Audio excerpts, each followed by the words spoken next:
I'd like to welcome y'all back to another episode of Beyond the Fear podcast, the place where you come to just get a little encouragement, a little uplifting, some motivation, and some inspiration.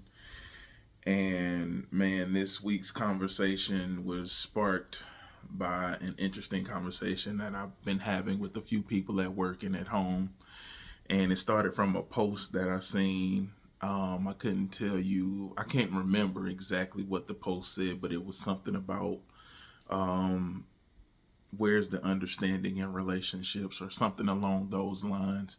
And and that's honestly a great question. And so been having, like I said, been having different conversations with different people in different settings. And I think the main thing for me was that the conversations the conversations led me to one thought, and that's what today's episode or conversation, let's just call it conversation, is going to be about. And that's pretty much that your standard is your standard. And what led me to this realization or this understanding is, for me, understanding, grace, all of those things come from communications, right? So what I mean by that is, if I'm in a relationship with someone and I'm not a big being on the phone person, but I will, obviously, as in a relationship I'll do it. um I'm more of a texter.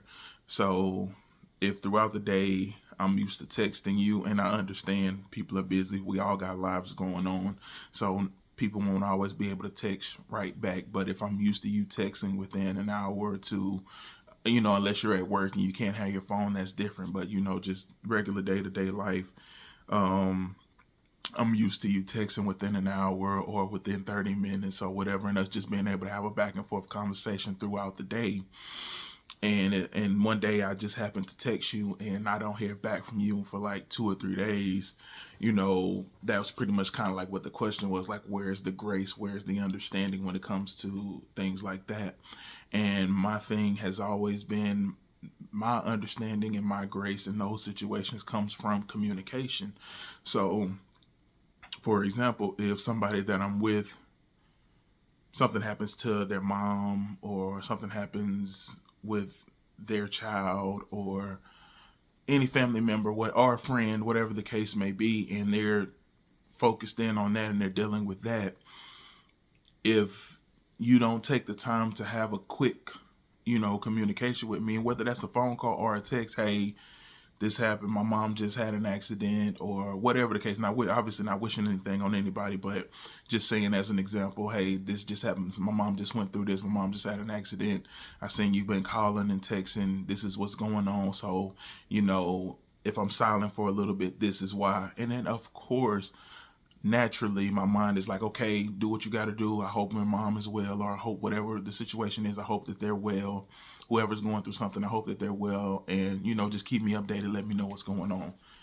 Simple. That's where the understanding and the grace for me comes from. Now again, you have other people who thought differently, and this is just for me, right? So I'm not saying anyone who hears what I'm saying, or any other people who was in those conversations that we were having and think differently, I'm not saying you're wrong. I'm saying your standard is your standard, my standard is my standard. And one of my things is, if you can be on social media posting memes, writing statuses, commenting on other people's things, and again, do your thing, then you can, especially if we're supposed to be together, we're supposed to be trying to build something together, then I would hope that if you have time to do that, then you would have time to reach out to me and say, hey, this is what's going on, send your text, send your call, this is what's going on. Just explain the situation. You ain't got to go into full detail, but just let me know, number one, that you're okay. Number two, that you know what's going on, so that I understand, okay, let me take a step back, let them do what they need to do. And just periodically, if I want to, just check on you. Hey, everything good? Everything all right? You need anything?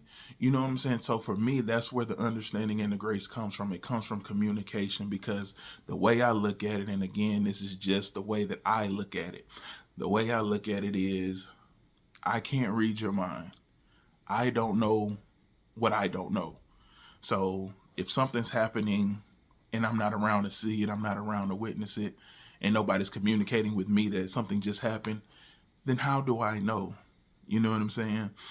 So the main thing for me is just communication. Now you have some people who viewed it like, nah, you should just automatically give grace. And I told them, like, if that's what you do, that's what you do. You know what I'm saying? You're not wrong in that.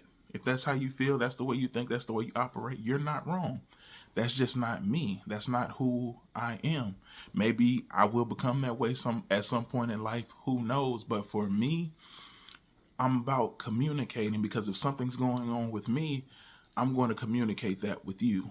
If something's going on in my life and I know that it's finna put me in this headspace to where I might be a little distant, I might not respond the way that I normally respond, or as soon as I normally respond, if I know it's finna mess with my mental a little bit and that could cause any type of disturbance or frustration in whatever we got going on or whatever we're building, and it has nothing to do with us, but it's affecting me, and I can't compartmentalize enough to where I don't allow it to bleed over into what we have going on, then I'm going to let you know, hey, this is what's going on.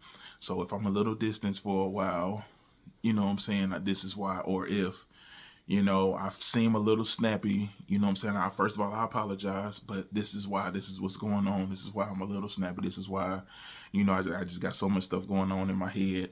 I apologize for being snappy, but this is what's going on. I make sure that they know. So now I put the ball in their court to whether they can give me that understanding and that grace to be like, you know what, okay, I completely understand. I'm gonna give you some space to deal with what you need to deal with. Just, you know what I'm saying? Like I would say, just give me updates, I'm gonna make sure everything good, and I'll probably reach out to you, you know, whatever, just to check up on you, you know, to see if you need anything, you know, or whatever the case may be. So that's how it is for me. That's where grace, understanding comes from with me, is communication. I'm not a very good non-verbal communicating person. I'm just not. That's not who I am. That's just not me. Now maybe once I've known someone long enough, then I'll understand that. So to give an example of how nonverbal I am, or how I'm not good at being nonverbal. If my girlfriend were to, let's just say I'm talking to someone and she just had a long day. I had a long day. We just got home from work. We just got out the shower, and let's say we're sitting down on the couch to watch a movie. If she were to put her legs, you know, on my lap, I would look at it and be like, oh, okay, she's just trying to lay out, you know, stretch out, relax a little bit more while we watch the movie. It would never cross my mind that maybe she wants a foot massage. Maybe she wants her, you know, her feet, her calves, you know, rubbed. And if she doesn't communicate that with me, then I don't know. So I'm just going to naturally just continue watching the movie, you know, and not think about, you know, her legs being in my lap. So, you know, I'm the type of person you got to tell me. Now, obviously, we do it enough times, then instinctually, I'm going to just, you know, just naturally start the massage, because we've been through it enough times to where I know now, okay, when she puts her legs in my lap, there's a good chance that she want a massage. So even if it's just a situation where she just honestly just wanted to put her legs, you know, on my lap to stretch out, I'm just going to instinctively look at it like, okay, she wants a massage. But it takes time to get to that point with me. I'm not a very good nonverbal communicator. I'm very verbal. I just want you to talk to me, tell me what's going on, because that's just how I am. That's how I'm programmed. That doesn't make your way wrong, doesn't make my way wrong. It just, we're different, and we have to communicate with each other so that we know. So now I can start to pick up on cues, because I know now that you're more nonverbal. Now I can start to pick up on cues, because we've been through it enough to where I know, okay, this means this, or this means she might want this. And if I'm not sure, I'm going to ask. And, you know, that doesn't mean that I don't care. That doesn't mean that I don't love you. That doesn't mean that I'm not affectionate. It just means that for me, I'm more verbal. I'm more, hey, you just did that. Does that mean this? Do you need me to do this? You know what I'm saying? Because I don't have a problem with doing anything. I just don't want to do something and then it be the wrong thing. Now I've done the wrong thing. I just like to be reassured that, hey, okay, yes, this is what I need. Hey, yes, this is what I'm, and then, like I said, once the time comes, or once enough time has passed, and we've been through it enough times, excuse me, I got it now. I got it. Okay, she did this. This means that. You know what I'm saying? And then we can start to work better with our communication, and our nonverbal communication will go a lot smoothly once we've been through it enough times and there's understanding. But again, there goes that word, understanding. And so for me, understanding, just, it's all about communication, right?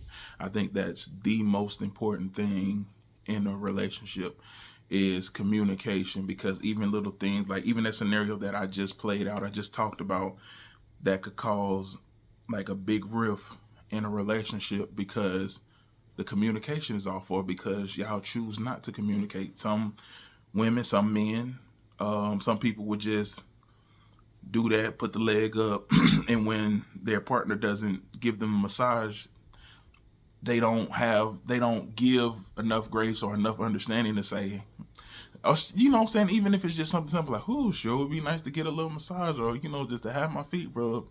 Been on them all day. You know what I'm saying? Something simple like that. Okay, cool. Instead of doing something like that, they'll just be upset, like, "Oh, this person ain't affectionate because I just put my foot up there and they didn't naturally." We're not all the same. Just because in your life, in some people's lives, if somebody was to put their foot in your lap and your natural instinct is to start rubbing their feet and massaging their feet, that's cool. Doesn't make you better than the person who, when you put their foot up there, they don't know what that means. They just might be like, "Oh, this person's trying to stretch out. They want to get more comfortable." Because that would be my natural thought. We got to learn how to communicate with each other, right? We got to learn whether you're a more nonverbal communicator or more of a verbal communicator. And then you got to learn what your partner is. And if your partner is a nonverbal communicator, cool. But if your partner is a verbal communicator and they need you to tell them, "Hey, what's going on," as opposed to a nonverbal who can just pick up on cues and can pick up on little things that they're seeing and start to put two and two together. You know what I'm saying? You got to learn who your partner is. So so back to the first scenario, and I know I'm bouncing all over the place, but like I said, it was just such an interesting conversation. You got so many different views from so many different people, and like I said, one of the things that I learned was nobody's wrong. Like, it's okay. If whatever your standard is, it's okay. That's your standard for your life, for the person that you want in your life, the person that you accept into your life and that you want to build with and continue building with. There's nothing wrong with saying, "Hey, this is what I need. These are my standards. These are my non-negotiables." You know what I'm saying? That's okay. You know what I'm saying? You need those things just like the other person needs those things. Both sides need to be able to come to the table and be like, "Hey, this is my bare minimum. These are the bare minimums for communication. These are the bare minimums for this, bare minimums for that, for affection, for whatever." Because now you're showing them some of the most important things about you. This is who I am. This is how I show love. This is how I show affection. This is how I like to be loved on. This is how I like to be. This is how I like people to show affection towards me, because that's the main thing. Like, yes, that person's going to come in with an idea of what love and affection is. The other person, you're going to come in with the idea of what love and affection is, and y'all got to have those conversations so that way y'all can see if y'all are even compatible from that standpoint. Because what you might find as love and affection, the other person might be like, "Nah, that ain't for me. I can't do that." Doesn't make that person a bad person. It just makes them uncompatible with you and what you feel love is and what you feel affectionate is. And I feel like those are very important things that need to be talked about from the very beginning, so that way y'all know what's going on, or if y'all would even work well together. So, but again, jumped again. But back to the original topic and being your standard, being your standard. That's what I mean.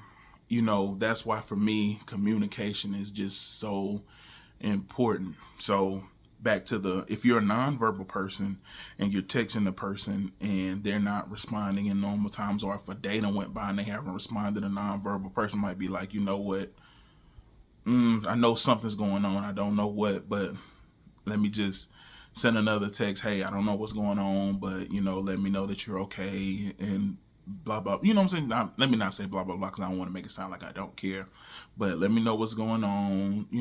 Just checking on you, and leave it at that. Right? Nonverbal person. Just to pick up on the cues. Okay, no, this person normally texts back, good at texting back, or good at calling me. Something must be going on. Boom. So now they've instantly given the grace and the understanding because they're nonverbal. So they just picked up on the cue of, hey, this person ain't responding in a normal time. Whatever. You know what I'm saying? Whatever. Whereas with me, I'm verbal. Tell me. Obviously, I don't mean you have to get on the phone and tell me, but communicate it with me through a text message, even if it's through a family member, whatever. Hey, our mom just passed away. Hey, something just happened with, our brother. Our brother's gotten real sick. He's in the hospital. Cool. That's all I need is just to let me know, number one, that you're okay. Number one, that you're okay. Number two, what's going on. So now I can just, okay, she's good. She's good. This person's good. Let me now, okay, let me just make sure she don't need anything, because that's probably what I'll text. Hey, is there anything that I can do? Be like, nah, it might just be, hey, just pray. Cool. But that's the main thing for me, is just communicating with me. I'm a very verbal communicator. Because for me, I can sometimes miss cues, or think this cue means something other than what it means. So for me to avoid that, especially when I'm in the getting to know you phase, or you were just in the beginning of things, I would much rather us just verbally communicate, and then I can use my non-verbal skills as we communicate with each other to start to realize, again, going back to the leg on putting her feet up on my lap scenario. Okay, after enough times, okay, then I'll naturally just know when she put them up there to just start giving her a massage. Even if that's not something that she wants, it'll just be a cue for me to just start doing that, just to show, hey, I see you. Hey, I hear you. And you know what I'm saying? I got you. I'm connecting with you. I do hear you. I do see you. You are seen. You are heard. You are loved. And and I understand now that this may be a sign of affection for you. I got you. It may not be my strong suit, but I'm just showing you that I'm learning you. And I'm, learning to adapt to you. You know what I'm saying? So that's very important. And which would lead me into my second topic, which I kind of touched on, which is going into these relationships with your standards. And you know what I'm saying? And your standards being your standards. And I'm not talking about, well, I guess I won't say that, because whatever your standards are, your standards. But when I say standards, I just mean like these are your bare minimum. Like if you're not here yet, nothing wrong with you, nothing wrong with what your life, you know what I'm saying? But these are just things that I absolutely need in relationships. I feel like, especially as adults, we've been in enough relationships, right? Or at least you hope we've been in enough relationships. To the people who've been in enough relationships,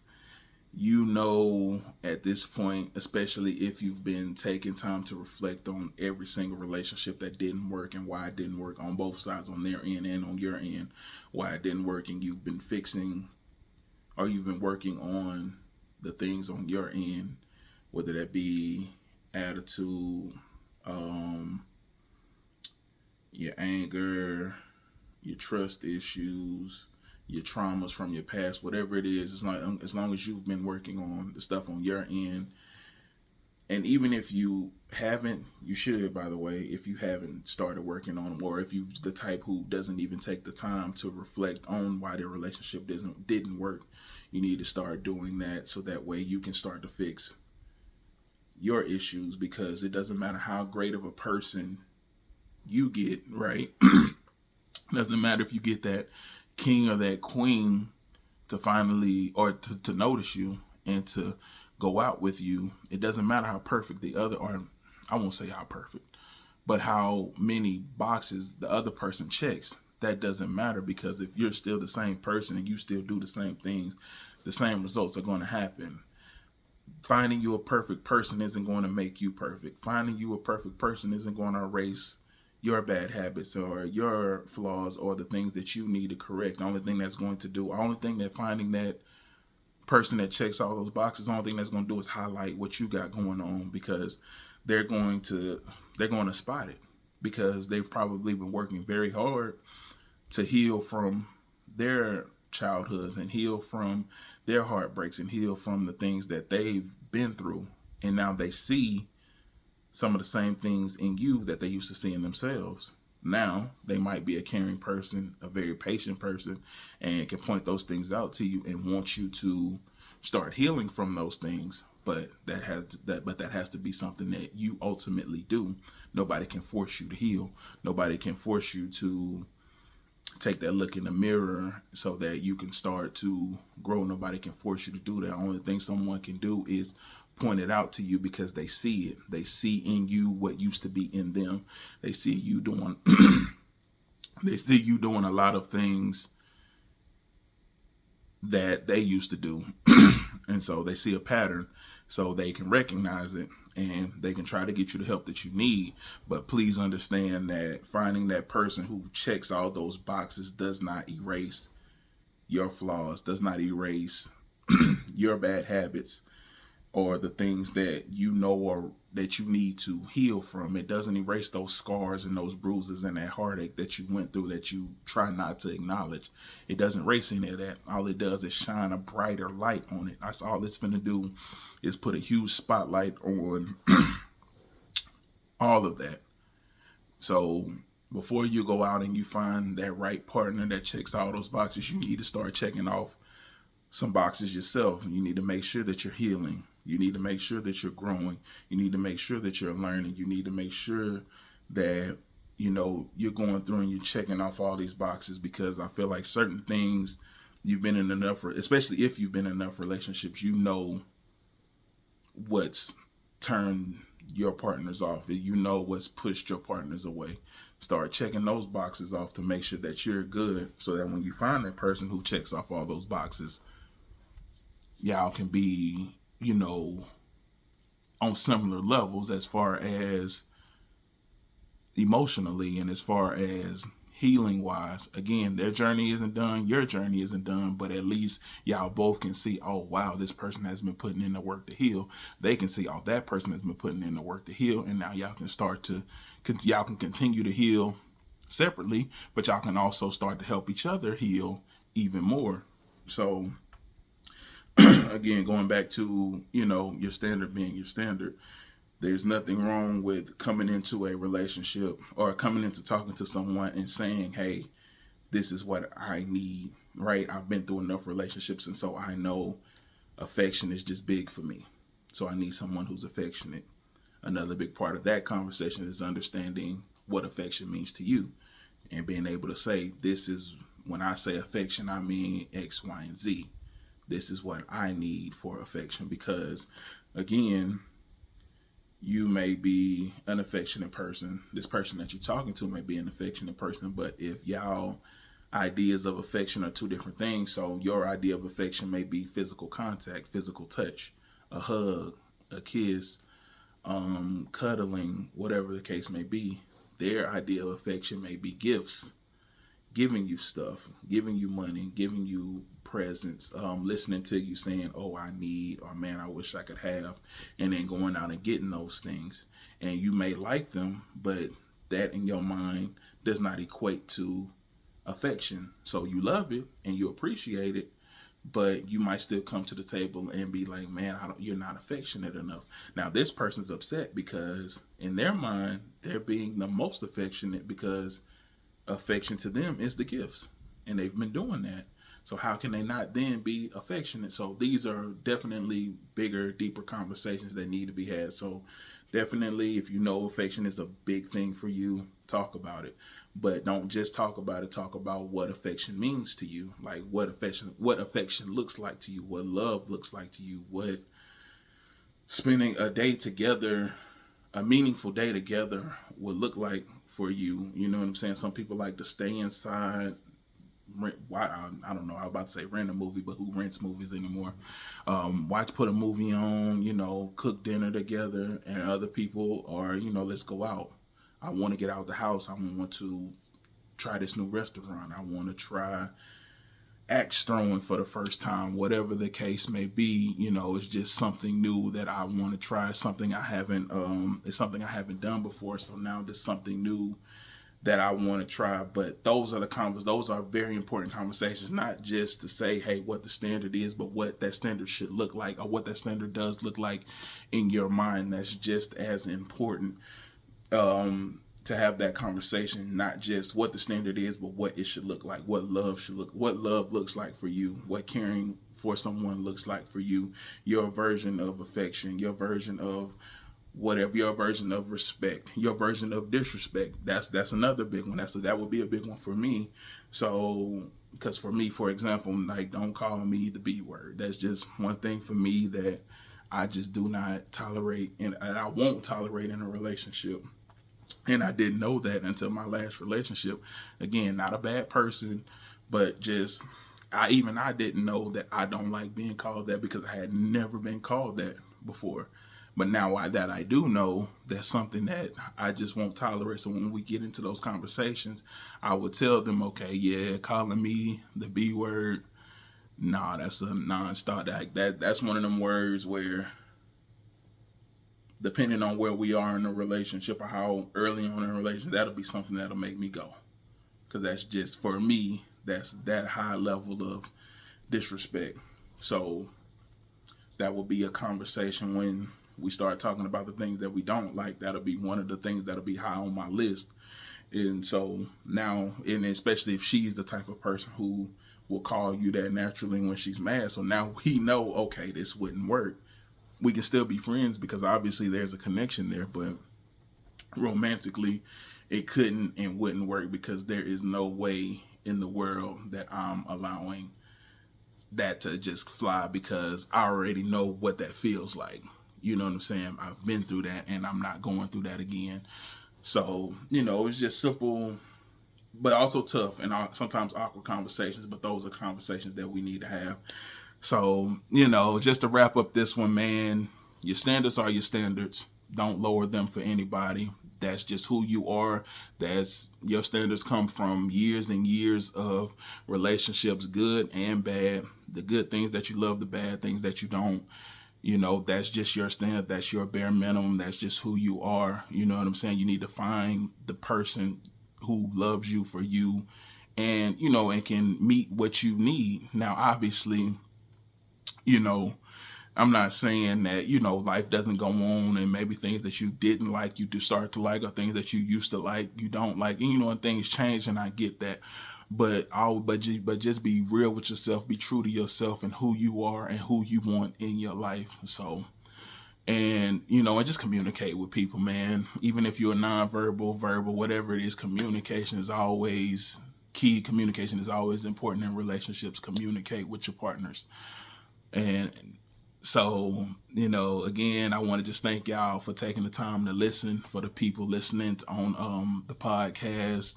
Man, I appreciate y'all. Man, leave a review. Let me know how I'm doing. Let me know if there's a subject that you want to talk about. For anybody watching on YouTube, y'all already know, like, comment, subscribe. Let me know if there's anything that y'all want to talk about, any subjects you want me to talk about or give my opinion on, because I'm never the type to tell anybody what they should or shouldn't be doing. I'm always just say what I would do, or look at things from my perspective and leave it at that. So again, thank y'all for listening. And again, like, comment, subscribe. Let's continue to grow and y'all have a blessed day.